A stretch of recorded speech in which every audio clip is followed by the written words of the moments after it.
माएं दवाइयों से कब ठीक होती हैं। एक फिक्र अंगेज तहरीर।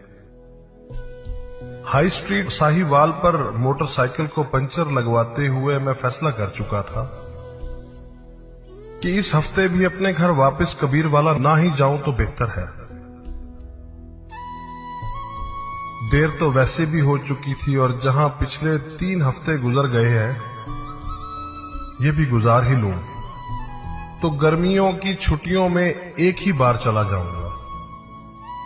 इसी सोचो विचार में रोड पर खड़े मैंने 15-16 साल के एक नौजवान को अपनी तरफ मुतवज्जे पाया।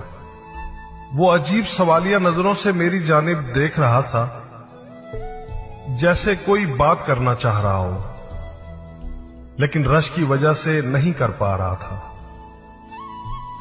जब पंचर लग गया तो मैंने दुकानदार को 100 रुपए का नोट दिया। उसने 20 रुपए काट कर बाकी मुझे वापस कर दिए। मैं मोटरसाइकिल पर सवार होकर जो ही वापस शहर की तरफ मुड़ने लगा तो वो लड़का जल्दी से मेरे पास आकर कहने लगा, भाईजान मैं घर से मजदूरी करने आया था, आज दिहाड़ी नहीं लगी, आप मुझे वापसी का किराया 20 रुपए दे दें। मैंने एक उचटती सी निगाह उस पर डाली।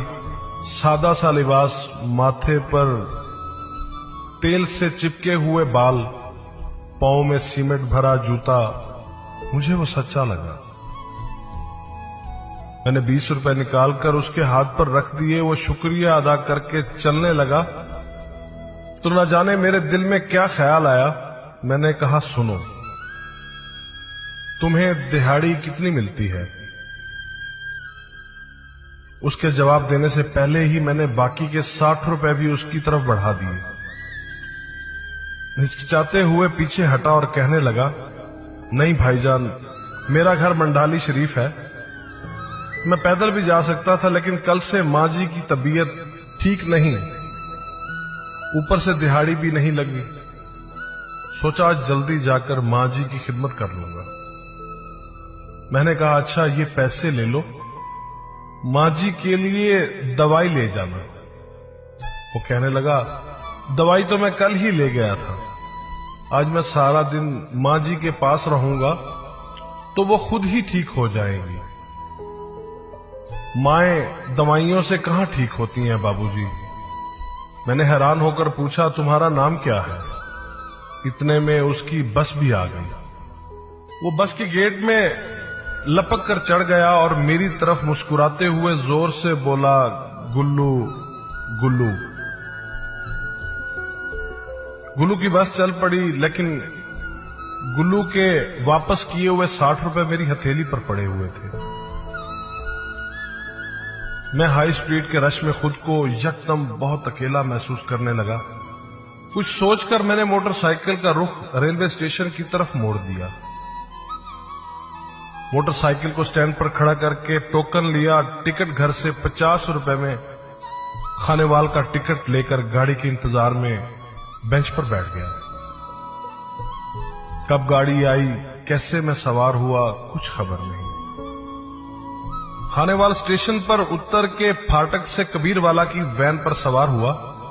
आखिरी बचे हुए 10 रुपए किराया देकर जब शाम ढले अपने घर के दरवाजे से अंदर दाखिल हुआ तो सामने सहन में चारपाई पर अम्मी जान सर पर कपड़ा बांधे नीम दराज थी। मेरा बड़ा भाई दवाई के चम्मच भरकर उन्हें पिला रहा था। मुझे देखते ही अम्मी जान उठकर खड़ी हुई, ऊंची आवाज में कहने लगी, ओ मेरा पुत्र खैर से घर आ गया है, अब मैं बिल्कुल ठीक हूं। मैं आंखों में आंसू भरते हुए दौड़कर उनके सीने से जा लगा। बस के गेट में खड़े गुल्लू का मुस्कुराता हुआ चेहरा यकदम मेरी निगाहों के सामने आ गया। और मैं समझ गया कि उसने मुझे 60 रुपए वापस क्यों किए थे। चिराग लेके कोई रास्ते में बैठा था। मुझे सफर में जहां रात होने वाली थी